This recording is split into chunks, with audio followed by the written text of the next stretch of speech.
Girassol Jornal, terça-feira, com reações sobre o facto de Angola ter falhado mais uma vez a transição para país de rendimento médio. O falso médico que enganou mais de 200 pessoas em Luanda com cobranças que chegaram ao máximo de 40 mil kwanzas, 400 mil kwanzas. Soluções e busca de respostas viáveis para o problema do desemprego no país. Mulher de cerca de 40 anos que torna o dia-a-dia difícil num dos centros de acolhimento. Balanço na campanha de cirurgias gratuitas que terminaram hoje. O reconhecimento internacional aos esforços de Angola para a paz na RDC.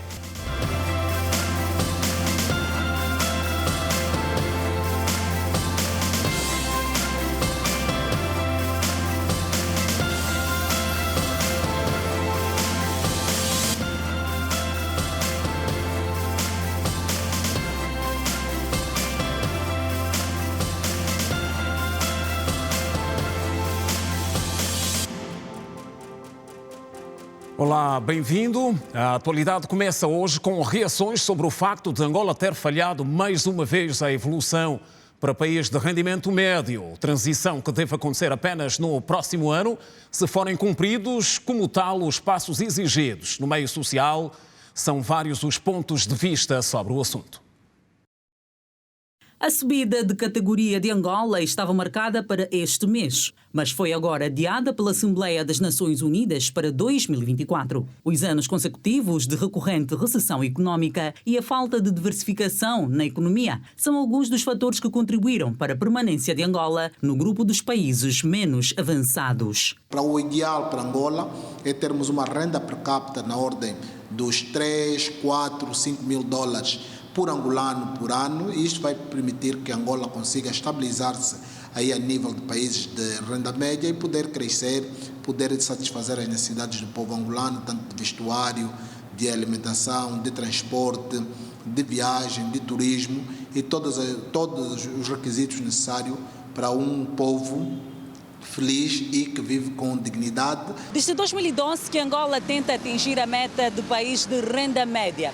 A transição, que não tem sido fácil, depende de vários fatores, como é, por exemplo, a melhoria do quadro de vulnerabilidade económica, situação que agudizou-se com a chegada da pandemia da Covid-19. Os especialistas defendem que é preciso pensar em estratégias de médio e longo prazo para melhorar a situação do país. Quando nós falamos de vulnerabilidade econômica, nós estamos a falar de quê? Estamos a falar de um país com mercado limitado, um país extremamente dependente de uma única commodity, que é o petróleo. Estamos a falar de um país com muita dificuldade de atração de investimento estrangeiro direto. É aí onde Angola tem falhado. Na resolução entrou igualmente em consideração a constante oscilação da inflação, que se reflete na qualidade de vida da população. Os índices de desemprego e pobreza são também apontados pelos populares como entraves para a ascensão a país de renda média. Por exemplo, investir na agricultura, indústrias, é isso que dá um grande input na economia de uma república. São setores mesmo muito decisivos no que tange a economia de um país. Essas receitas que nós adquirimos não satisfazem as necessidades públicas e não são bem canalizadas para fazer investimentos públicos como criar políticas sociais. Bem, posso dizer que a nossa sociedade tem vivenciado uma crise enorme no que concerne o desemprego, a pobreza, também o saneamento básico conta muito. Augusto Fernandes defende, por outro lado, que se o país quiser fazer a transição, é necessário dar atenção à dinâmica do PIB, ou seja, alcançar uma cifra acima dos 130 mil milhões de dólares e manter uma taxa de crescimento anual de 3,5%, alinhado ao crescimento populacional, que nos últimos 20 anos registrou um aumento exponencial, saindo de 10 milhões para 33 milhões de habitantes. Felizmente, para 2023, os indicadores apontam todos que a economia angolana vai crescer numa taxa superior à taxa de crescimento da população. Se tal dinâmica continuar para o ano 2024, certamente que Angola poderá, nesta altura, passar para um país de rendimento médio, aonde poderá beneficiar de outras classificações dentro do rating internacional. Apesar de Angola já ter tido o maior PIB per capita a nível dos países da África subsaariana e atualmente estar numa fase menos boa, Daniel Tendo é de opinião que a decisão do adiamento da graduação do país, no momento, é a mais acertada. Há um conjunto de financiamentos disponibilizados a nível internacional que vão para os países menos avançados. Angola, ao graduar-se para país de rendimento médio, ele perde estas regalias. Precisamos ter em atenção isso.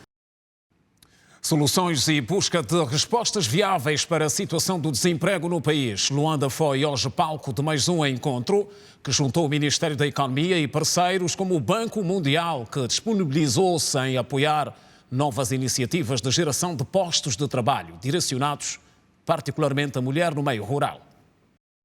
Uma sessão de consulta pública foi realizada hoje em Luanda, com vista a apresentar e auscultar os empresários, as associações e sociedade civil sobre o projeto de aceleração à diversificação econômica e criação de emprego. Reforçar a capacidade das empresas, como foco nas micros, pequenas e médias empresas, e especialmente empresas lideradas por mulheres, é um dos 4 componentes que compreendem o projeto. Na ocasião, o presidente da Associação Industrial de Angola disse que as mulheres do campo não podem continuar a trabalhar com as enxadas, pois precisam de apoio técnico, e apela ao governo a criar empregos que sejam produtivos. Realmente o que se pede é que se mude o critério da banca. A banca tem que estar no campo. Não é o campo que tem que estar na banca. Não funciona. O agricultor trabalha todos os dias. É de sol a sol. E por isso a banca tem que mudar o seu comportamento.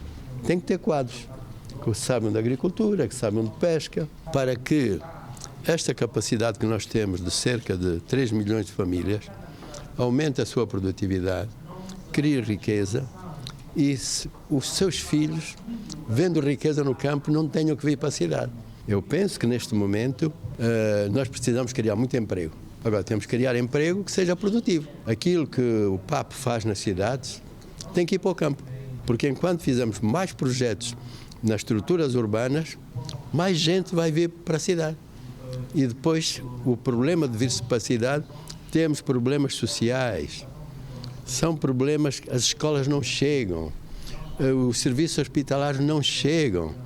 É um círculo vicioso em que o governo é apanhado, fica naquele círculo e não consegue sair. O diretor nacional para Ambiente de Negócios falou sobre o acesso ao crédito, bem como o reforço das capacidades das empresas. Este projeto tem uma componente que vai permitir capacitar e também propiciar financiamento para as micro, pequenas e médias empresas, não é? Principalmente com foco para o empreendedorismo do género feminino.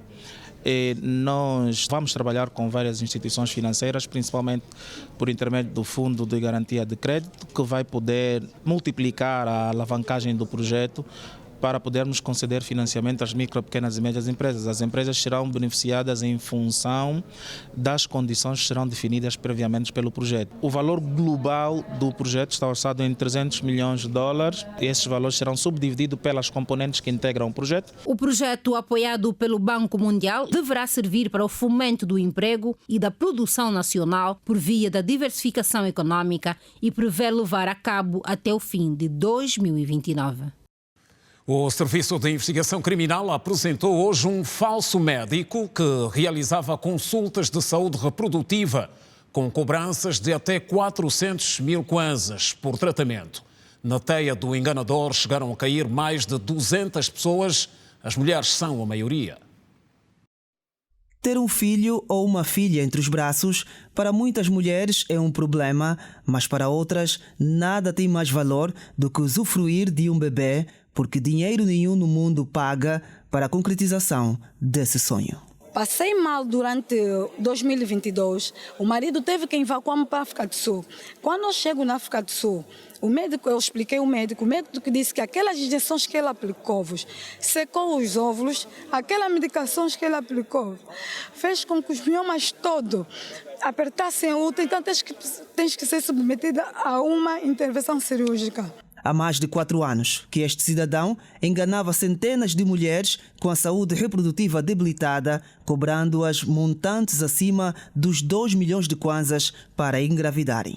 Acreditei numa clínica porque eu percebi que a lei foi aprovada e eu pensei que a clínica estivesse legal, o indivíduo também fosse formado na área.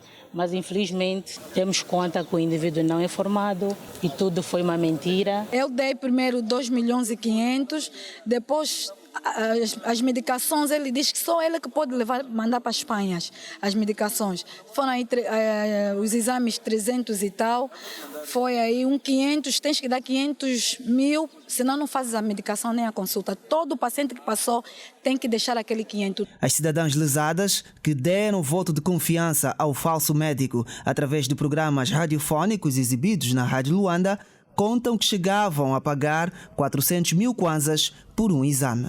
Fui fazendo análise de tudo o que ele fazia, era tudo uma mentira. Ele inventava os resultados dos exames, mas ele disse que meu esposo não estava bem. Tanto mais que ele me perguntou se eu queria um doador branco. Disse que meu esposo, a maioria das células dele estavam mortas, que não haveria mais de... Nós não dava para fazer a inseminação. São mais de 200 cidadãs lesadas por este cidadão que as cobrou perto de 4 milhões de kwanzas para engravidar e que, através de vários procedimentos ilegais, matou o sonho destas cidadãs. Ele não conseguiu provar sobre esta sua, como é que poderia dizer, sobre essa sua especialidade. Diz ter formado cá em Angola, mas não conseguiu fazer provas deste coisa. Os documentos que ele apresentou são documentos de medicina natural e foram vítimas deste suposto médico acima de 200 senhoras. Portanto, estão a ser notificadas as pessoas, senhoras que foram alvos desta ação, e na medida que estas pessoas vão surgindo, vão dando-nos os comprovativos de pagamentos que foram feitos. E, neste caso, dizer que só ronda acima dos 400 milhões de kwanzas. Ainda nesta terça-feira, o SIC apresentou este cidadão de nacionalidade chinesa por crimes de tráfico de seres humanos para a prostituição. De acordo com aquilo que o SIC apurou, este indivíduo é citado como aquele que tem estado a recrutar cidadãs chinesas, tanto em território chinês, para trabalhar em Angola. Só que, postas em Angola, portanto, essas cidadãs ficam a aguardar a assinatura de contratos de trabalho. Enquanto isto, que é uma situação falsa, na verdade, elas são submetidas tanto a serviços sexuais a troco de dinheiro. E agora a história de uma mulher de cerca de 40 anos, acomodada num centro de acolhimento psicossocial e que constitui ameaça para os demais, que, segundo o que apuramos, são obrigados a enfrentar ataques e agressões injustificadas. Acompanha a reportagem. Um dia vou morrer de infarto naquele centro. Vocês estão condenando a senhora, estão condenando a senhora para quê? Então eles atacam a filha. Este é o clima que atormenta o dia a dia de várias pessoas e famílias desabrigadas que recorreram ao Centro de Acolhimento, Aconselhamento e Apoio Psicossocial do Distrito Urbano da Sapu, no município do Quilamba Quiacho, para buscar paz, amor, lar e apoio psicossocial, já que foram supostamente abandonadas e maltratadas pelos seus familiares e cônjuges. Eles dizem que desde que entrou no centro há mais de 4 anos, com os seus filhos, Mambote espanca todo mundo, até cego, e afirmam que, se a ação social não resolver este problema, um dia pode morrer pessoas porque a situação perdeu o controle. Você também vai fazer o quê? Vai fazer o quê? decidi ter uma relação com alguém que me abandonou no estado de mãe. E é que me fez parar lá no centro de acolhimento, porque a minha família não queria me receber nas suas casas. Disseram que é muitos gastos, já tens 2, com estás a esperar mais de 2, não temos como te receber, me escorraçaram. O que me incomoda naquele centro, já não tenho paz através da estrangeira que está naquele lugar. Chama-se Mambote. Ela faz, desfaz, ninguém lhe pune. Nós só queremos que nos dá paz, que o Estado resolva o problema dessa senhora quanto mais rápido para sair daí. Tenho uma gema que só tem 2 anos. Vou perder minha filha através dessa senhora. Que é o momento que eu me sinto que tenho que abandonar o centro, mas eu me pergunto, onde é que eu vou? Vou ficar na rua? Eu sou a mãe de 6 filhos. De Lema, lá a gente não tem uma família. Porque minha mãe morreu cedo, meu pai também morreu cedo. Estou sozinha. A única família que eu respeitava é meu marido, é meu esposo. Então ele se comportou mal, ele tentou violar minha filha, a primeira. Lá me doeu. Chegou lá no centro, toma senhora, porque antes de chegar, me avisaram, aí cuidado, toma senhora, aquela é leão. Porque quando me agrediram, eu sozinha. Aquela senhora, quando está a lutar, ela tem que mudar. Até a mim, na qualidade de cego, já fui agredido por várias vezes. Assim, quando nós saímos daqui e ela percebesse que nós saímos daqui por esta situação, nós vamos ser vítimas, não vamos dormir, não vamos ter sossego. As crianças são vítimas, os meus adultos são vítimas. Combeta Mambote admitiu que tem espancado os vizinhos. Eles aí têm que saber, têm que falar por que eu bati. Eu inflamei essa senhora através de que eu, quando mataram meus cão na minha frente, me deu assusto, porque eu vejo aqui através do meu marido que é falecido. Me deixou com um menor, a família recebeu tudo. Eu já disse, não vou bater mais as crianças, não vou bater mais as senhoras, cada um fica no lugar dele. Ela já foi detida várias vezes, mas não para de agredir as pessoas. E sobre estas preocupações, o diretor do centro garante que tudo vão fazer para se resolver o problema. Não é permitido os episódios de agressões físicas, principalmente numa instituição de acolhimento que opta pelas medidas de proteção social. Recebemos sim as queixas, junto da Direção Municipal de Ação Social, remetemos para o devido tratamento. A nível do centro, como sabe, não podemos colocar as senhoras fora da instituição, porque estas estão acompanhadas de 4, 3, 5 crianças. Vamos analisar o caso da senhora. Uma das medidas que pode ocorrer é a retirada das crianças e serem transferidas para um outro centro de especialidade, e ela, obviamente, se provar, será responsabilizada pelos atos.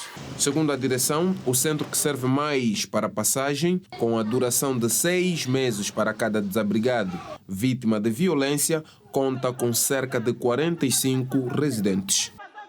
Terminou hoje a campanha de cirurgias gratuitas desenvolvidas durante o mês pelo Ministério da Saúde. A iniciativa brilhante chegou a beneficiar um número de pacientes acima do previsto. Mulheres e crianças lideram a lista no balanço. No Hospital Materno-Infantil Azancode Menezes, as cirurgias à fístula obstétrica e miomas múltiplos foram as mais solicitadas pelas mulheres que por vários anos aguardavam na lista de espera. Na verdade, foi uma consulta rápida, né? Tinha problema de hemorragia, então foi o que me levou a vir ao hospital. Então, dei recaída ano passado. É onde demos conta que é problema do quisto. O pequeno Cristiano Afonso vivia com uma hérnia há exatamente 2 anos. Descobrimos depois dele nascer, depois de uma semana, descobrimos que ele tem hérnia. E diziam que ele era muito pequeno para fazer a operação. E hoje fez a operação, graças a Deus, está tudo bem com a criança. É gratificante saber que participei numa campanha e que trouxe, de certa forma, esperança de vida às pessoas que precisavam. Desde o dia 7 de fevereiro, a jornada tornou-se intensa para estes profissionais que diariamente atendem cerca de 20 a 30 pacientes nesta campanha de cirurgias gratuitas. O propósito deles é devolver a esperança de vida a muitas mulheres e crianças que passaram por aqui ao longo deste mês. Durante a campanha nós operamos 265 pacientes com várias patologias, em que predominam os miomas para as mulheres e as hérnias para as crianças. Depois do Azancode Menezes, nos dirigimos ao Hospital Pediátrico David Bernardino, no centro da capital do país.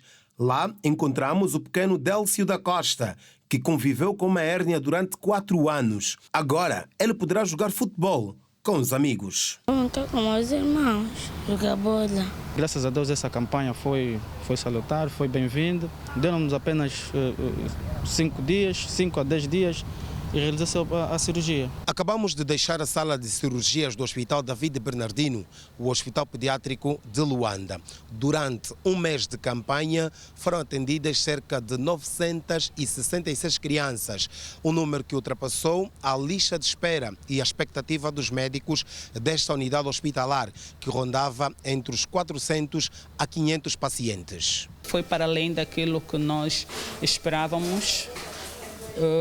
Entretanto, o balanço foi positivo. Até agora já fizemos mais de 950 cirurgias e todas elas correram muito bem, não tivemos nenhum incidente assim de realce.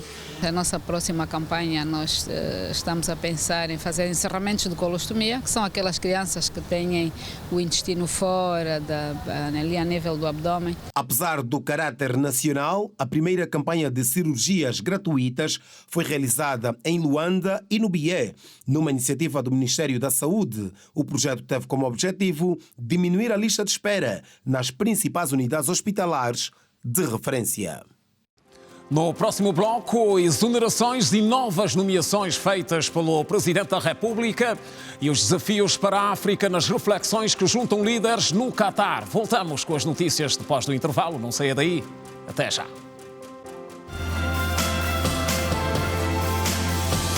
Estamos de volta outra vez. Boa noite. Os embaixadores da Turquia em fim de missão e de Cabo Verde foram hoje recebidos em audiência pelo Presidente da República. Dominaram o encontro questões essencialmente ligadas ao intercâmbio económico entre os Estados.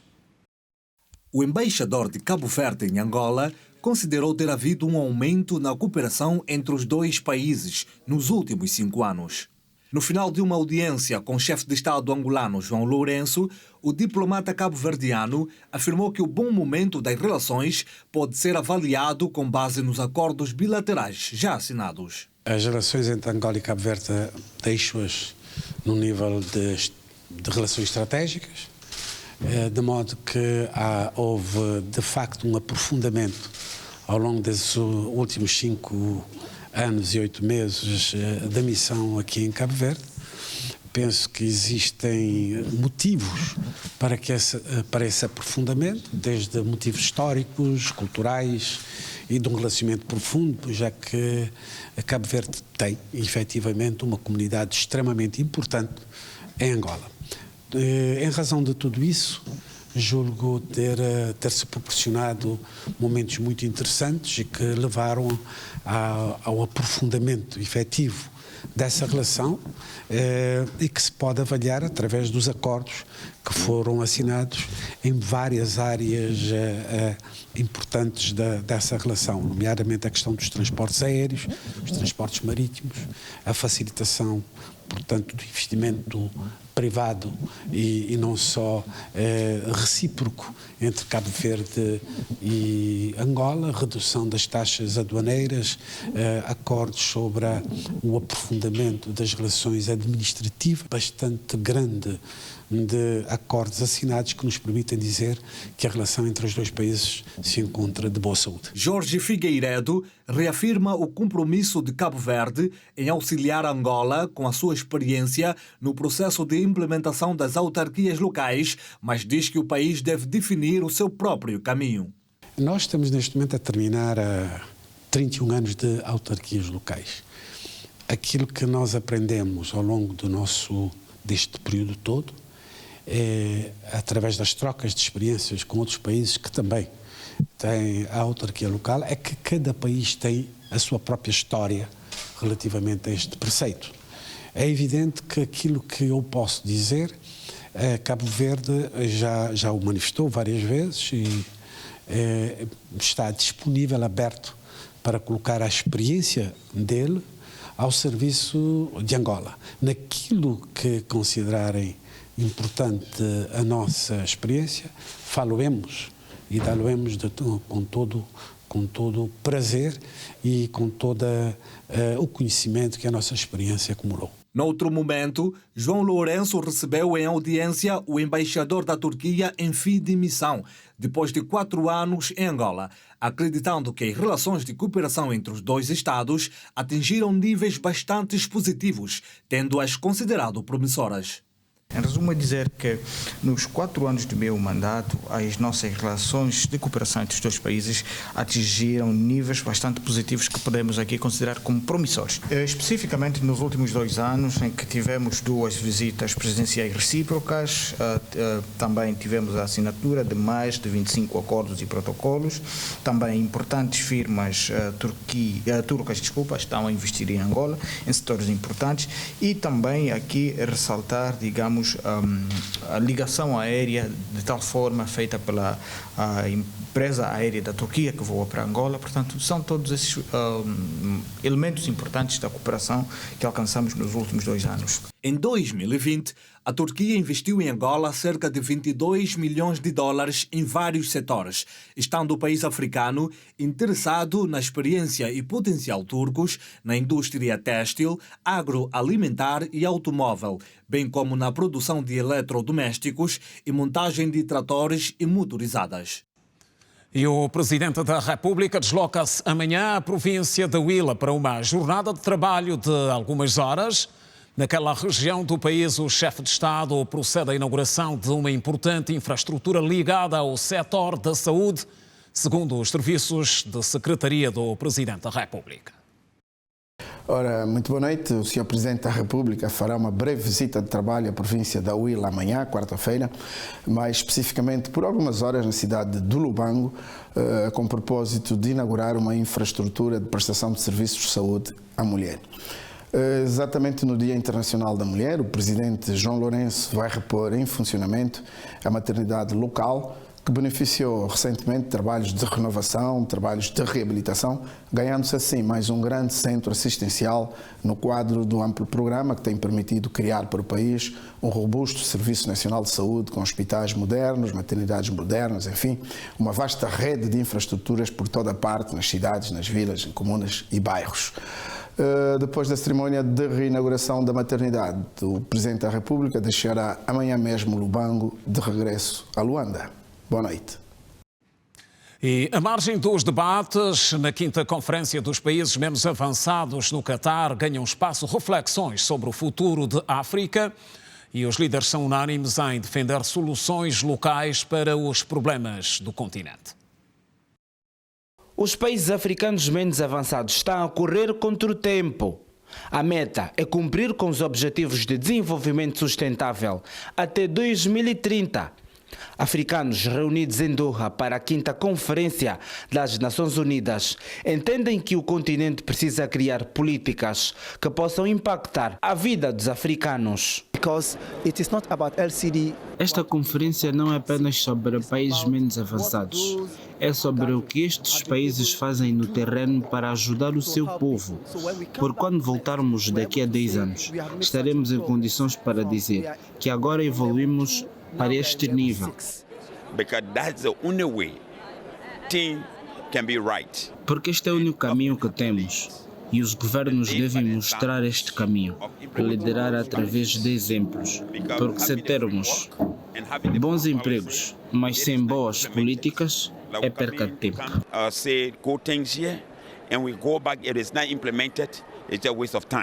Angola é o país africano que busca pelo desenvolvimento social e econômico em cooperação com outros países do continente berço e várias organizações mundiais. Para impulsionar este desenvolvimento, a Vice-Presidente da República, em representação do chefe de Estado João Lourenço, intensifica os trabalhos de cooperação com vista à captação de investimento estrangeiro.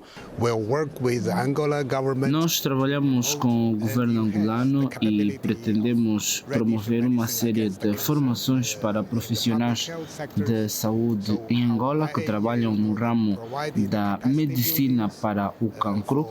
E no futuro gostaríamos de construir um centro que poderá ajudar na luta contra o cancro. Eles estão dispostos a melhor trabalhar não só com a nossa instituição, que está na Áustria, como também com o Ministério da Energia e Águas, com quem já tem uma colaboração efetiva. Vários jovens angolanos poderão beneficiar-se de uma formação técnico-profissional na Academia da Apple, no âmbito da cooperação com o nosso país.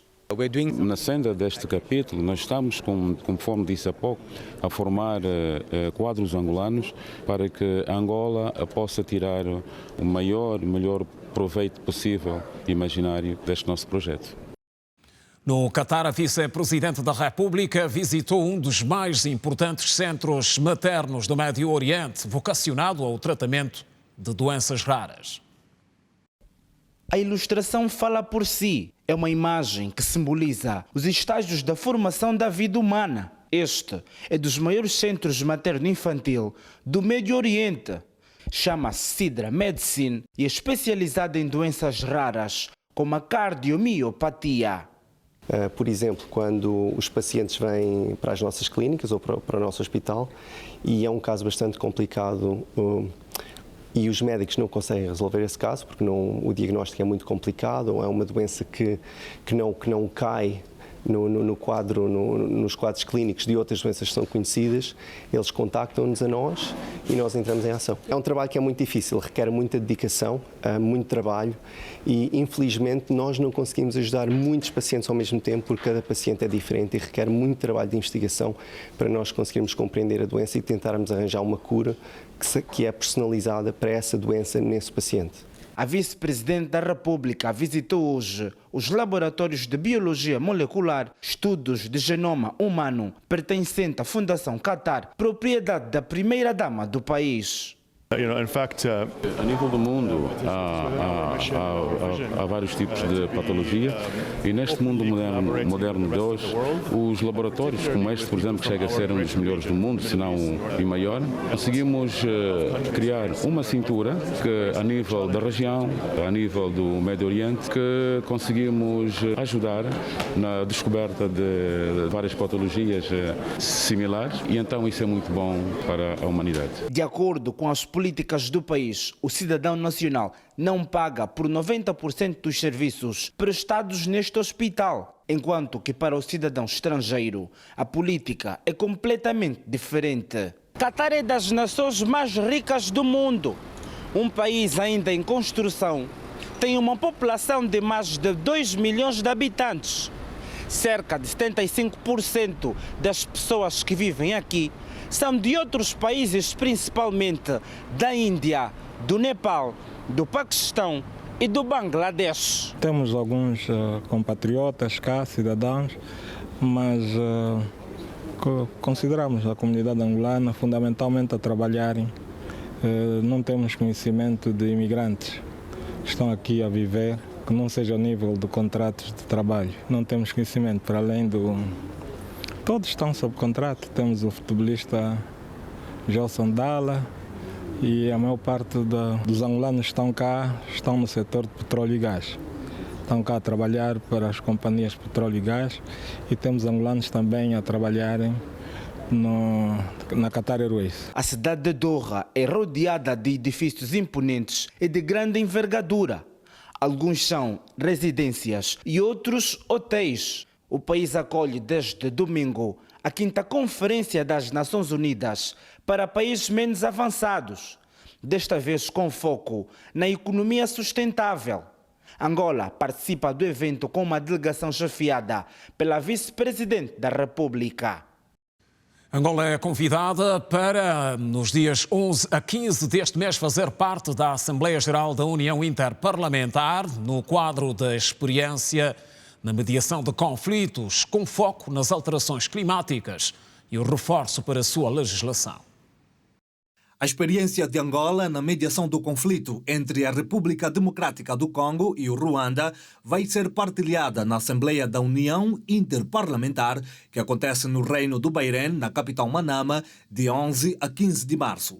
De acordo com a presidente da Assembleia Nacional, Os 178 parlamentares convidados ao evento vão abordar o combate às alterações climáticas e o reforço sobre a sua legislação. Nós teremos vários temas em discussão nesta importante reunião do Bahrein e gostaríamos de salientar como ponto principal da agenda, que é a questão ligada à promoção da coexistência pacífica e sociedades inclusivas e lutar contra a intolerância.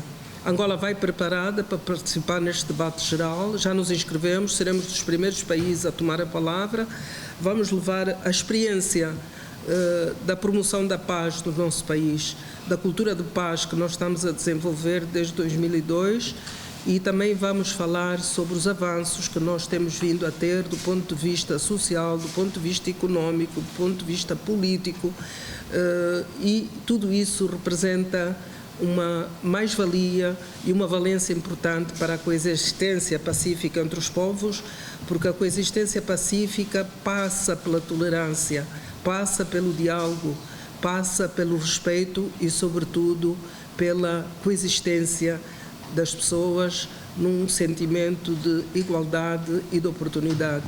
Carolina Cerqueira aproveitou a ocasião para anunciar que a próxima edição da Assembleia da União Interparlamentar será realizada em Luanda no mês de outubro. Nós teremos um stand, como eu disse, em que vão ser passados vídeos, fotografias, vamos interagir com os deputados de todo o mundo, respondendo a questões que nos vão fazer e vamos ser um foco de interesse em Manama, porque nós em outubro vamos, na última semana do mês de outubro, acolher a 147ª Conferência Assembleia Geral da UIP em Angola e contamos com mais de 1000 parlamentares que vêm em Angola.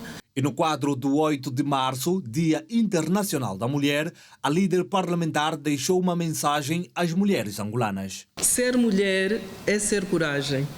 Para elas, que todos os dias dão vida, que cuidam das vidas de muitos, que constroem famílias e casas, que educam pessoas, que dão colo e educação.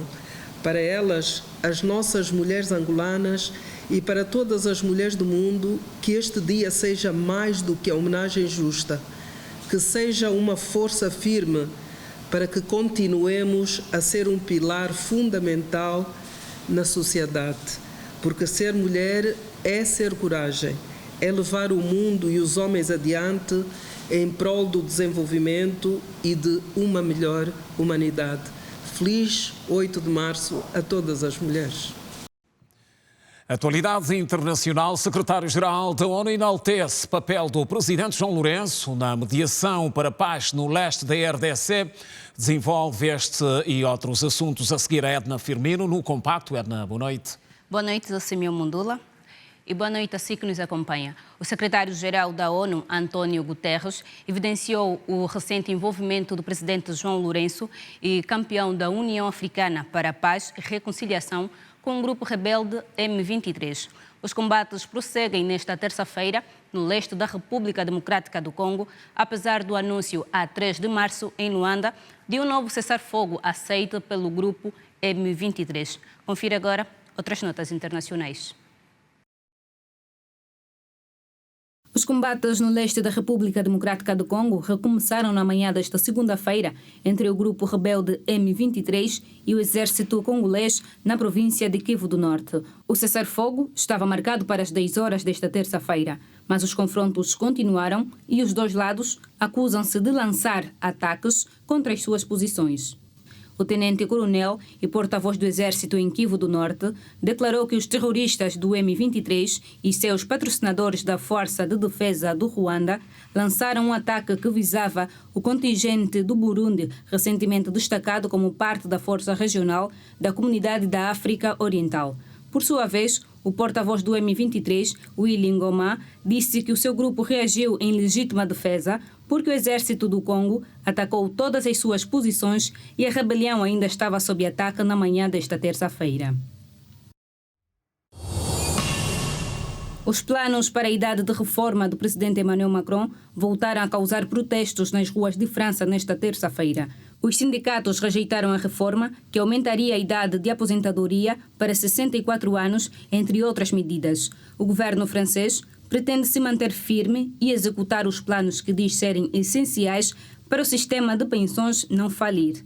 Os sindicatos organizaram o 6º dia de greves nacionais. A maioria dos comboios parou, as refinarias de petróleo foram bloqueadas e a produção de energia foi reduzida.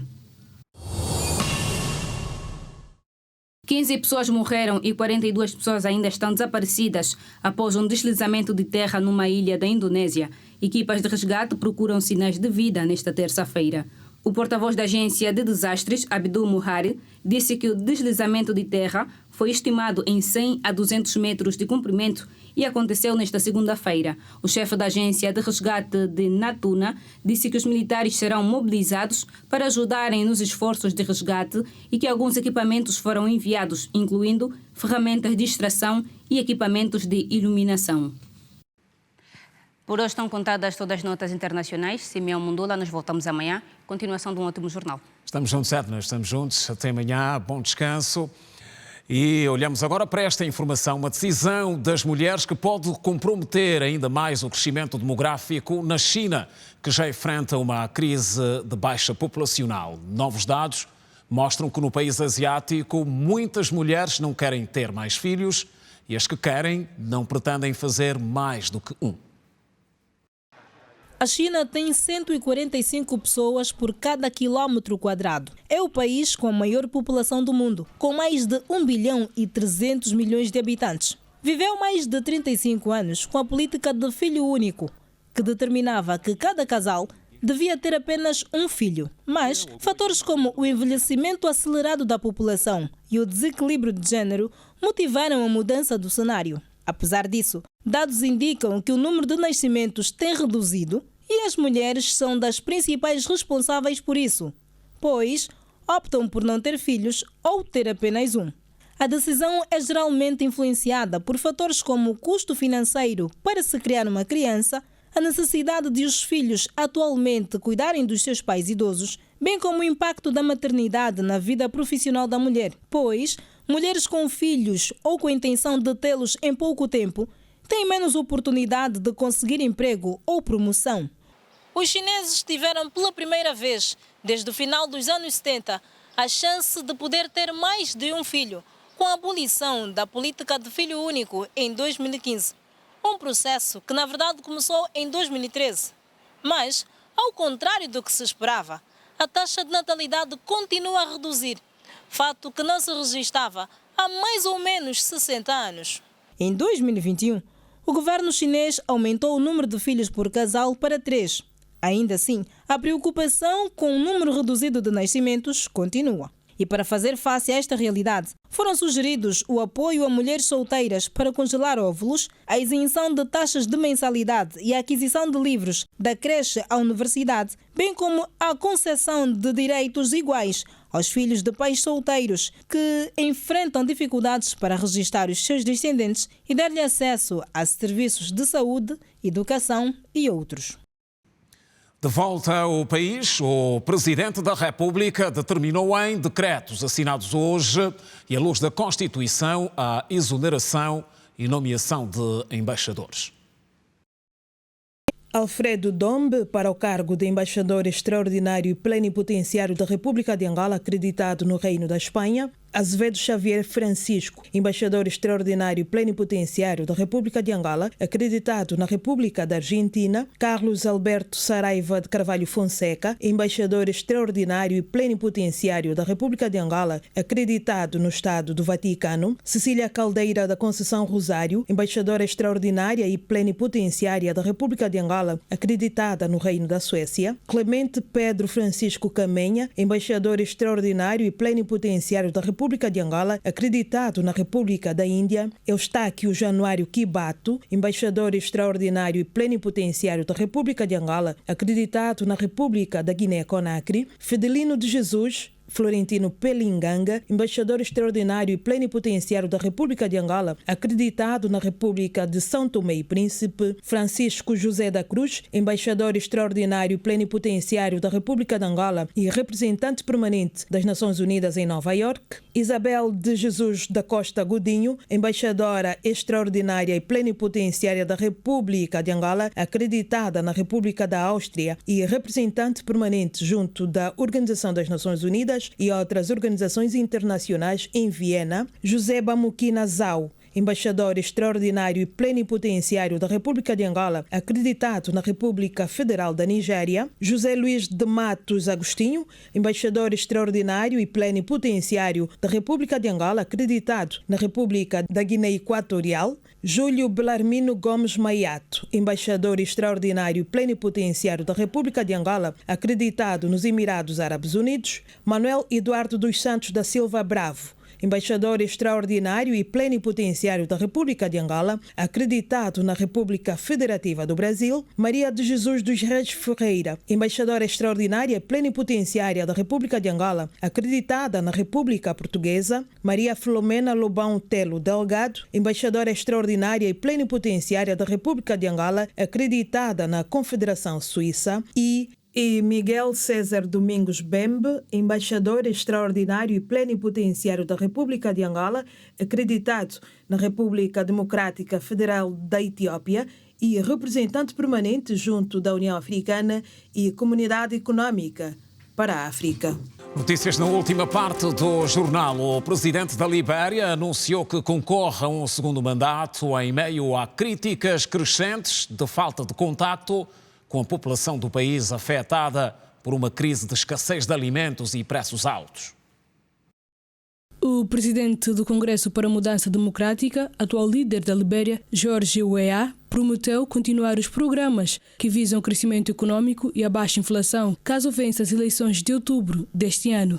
Nas suas declarações durante o discurso anual sobre o Estado da Nação, Weah disse, e passamos a citar, "Meus concidadãos, irei procurá-los em breve para pedir que renovem pela segunda vez o mandato que vocês me deram há 6 anos. Prometo um mandato de oportunidade, transformação e de desenvolvimento. Quero pedir-vos que se preparem para eleger um novo líder. A nossa Constituição não permite 3 termos, pelo que aceitarei de bom grado a minha partida em 2030. É uma promessa solene que me comprometo a honrar e respeitar." Weah chegou ao poder em 2018, depois de vencer as eleições de outubro de 2017.